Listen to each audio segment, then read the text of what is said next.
Bonjour tout le monde. Aujourd'hui, je vais vous présenter les axes pour convaincre. Le premier, l'outil indispensable, votre propre niveau de conviction. La première condition pour persuader les autres d'une chose, c'est que vous y croyez vous-même. Mais alors, comment convaincre quelqu'un si vous n'êtes pas suffisamment convaincu de votre propre projet? C'est simple. Vous ne vous lancez pas encore. Réfléchissez encore à ce projet, analysez bien, tombez amoureux de votre idée jusqu'à ce que vous y croyez à 100%. Le deuxième principe, c'est votre assurance. Ce deuxième outil fait lui aussi partie des indispensables selon moi. Il ne suffit pas d'être vous-même convaincu du projet que vous défendez. Vous deviez aussi savoir montrer votre conviction. Il vous faut de l'assurance. Votre confiance en vous, votre assurance, votre plan, appelez-la comme vous voulez, est indispensable. Si vous avez à revendre, tout va bien. Lisez des livres qui vous apprennent à augmenter votre confiance. Suivez des formations. Appelez à un coach. Bien sûr, je ne vous dis pas que vous devez modifier votre personnalité, ni adopter un comportement artificiel. Ce n'est pas le but. Le but, c'est booster votre assurance. Votre assurance. 1. Réalisez que vous pouvez vous affirmer davantage. 2. Appliquez au moins une mesure concrète pour apprendre à le faire. Le troisième principe, c'est que il faut créer un lien potentiel sincère avec votre interlocuteur. Cet outil concerne surtout les situations où vous devez convaincre une personne que vous ne connaissez pas, que vous venez de rencontrer, typiquement un potentiel client, par exemple. Si vous êtes dans la vente ou une vague connaissance, alors comment convaincre quelqu'un que vous ne connaissez pas?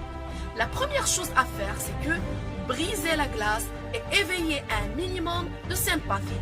Deuxièmement, vous ne pouvez pas le faire sans tisser un lien potentiel entre vous et votre interlocuteur. Troisièmement, posez des questions. Écoutez, montrez-vous bienveillante.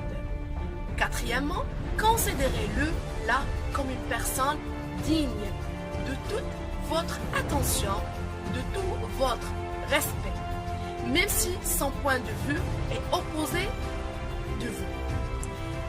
C'est le seul moyen de vous casser un pouvoir de persuader honnêtement et efficace à long terme. Ce troisième outil est vraiment très important. Aimez les gens que vous voulez persuader. Respectez-les sincèrement. Ayez le bon sentiment, les bons sentiments à l'heure également. Vous arrivez mieux à les persuader. Donc, appliquez ce processus de manière consciente et vous verrez que non seulement il améliore votre niveau, votre rapport avec les autres d'argumentation, mais il fait tomber instantanément les barrières de la méfiance. Le quatrième principe, c'est comment convaincre grâce à l'écoute. Imaginons un dialogue entre vous et votre personne que vous voulez persuader de quelque chose. À votre avis, qui est le plus important dans cette situation, vous ou votre interlocuteur? Alors, dans cette conversation, la personne qui compte, c'est votre interlocuteur. Pourquoi faut-il le voir ainsi? C'est simple.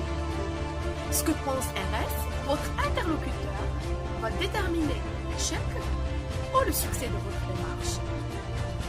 Vous deviez vous accorder à votre interlocuteur à 100% de votre attention. Vous deviez mettre temporairement de côté votre objectif afin de pouvoir vous intéresser exclusivement à la personne de votre interlocuteur. Vous deviez d'abord écouter. C'est à vous de faire le premier pas vers l'écoute. C'est le premier signe de respect que vous pouvez témoigner à quelqu'un, le premier indice que vous méritez sa sympathie.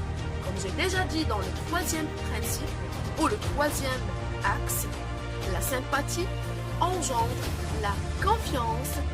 À les deux ensemble préparent la suggestion.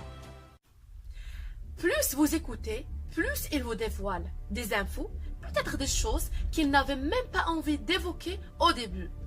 Comment convaincre quelqu'un si vous ne savez que peu des choses sur cette personne? En général, plus vous écoutez, plus vous prenez. Le cinquième principe, c'est l'élégance d'accepter un non. Une chose très importante, si vous voulez obtenir quelque chose de quelqu'un, n'êtes jamais pour une fois manipulatrice. Soyez honnête et de bonne foi.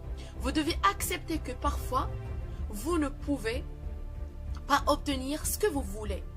Et ce n'est pas la fin du monde. La patience est une fin alliée à la persuasion.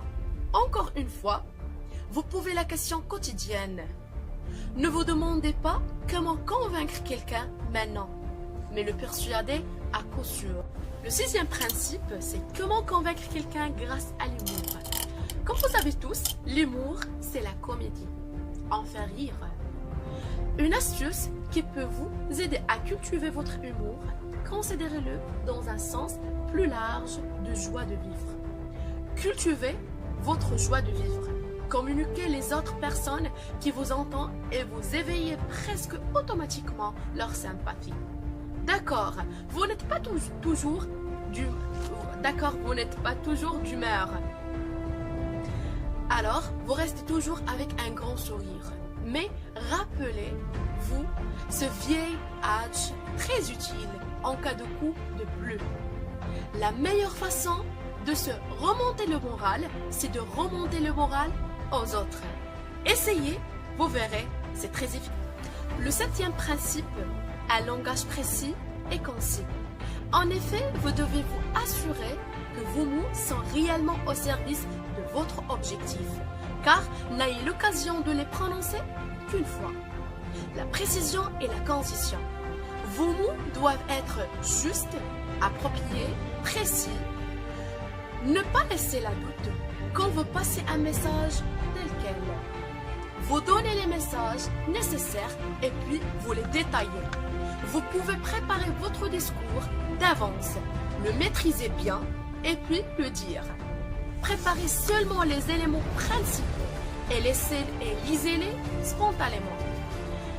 N'apprenez pas les phrases par cœur pour ne pas donner une impression que vous avez déjà préparé votre discours. Restez toujours normal et à l'aise. Le huitième principe, c'est votre popularité. Quand vous serez populaire, cela vous simplifie le mode de convaincre avec l'autre personne. C'est comme la magie. Le neuvième principe, c'est votre langage de corps. Le corps est un ensemble de mécanismes. Entre chaque organe, tout le corps donne des messages. C'est pour cela, pendant le débat, persuasion, il faut toujours jouer sur votre corps et l'utiliser dans le bon sens. Premièrement, le regard. Vous deviez régler votre regard, le guider dans le bon sens.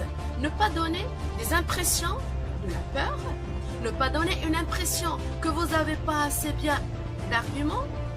Pour persuader, donnez toujours le regard fort, même si vous êtes dans un cas horrible et vous ne pouvez pas avancer. Le deuxième, le mouvement des mains, des doigts et des pieds. Chez les psychologues, les coachs, tous ces indices indiquent que la personne X est dans un truc, un stress. Généralement, dans une situation, il ne peut pas guider, gérer, contrôler, coacher sa situation. Donc, vous devez travailler sur votre personnalité. Si vous avez un problème de communication avec l'autre, vous deviez le sauver avant le débat pour ne pas paniquer.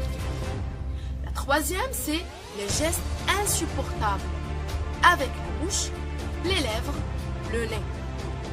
Vous évitez toujours tous ces gestes insupportables qui peuvent donner chez votre interlocuteur un signe, un message tel quel. Par exemple, un message sexuel, de fatigue, de peur. Vous devez toujours contrôler vos gestes.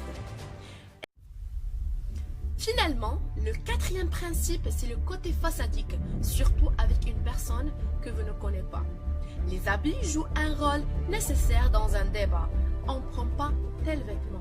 Contrairement, on respecte le contrôle et le protocole d'un débat. Et merci.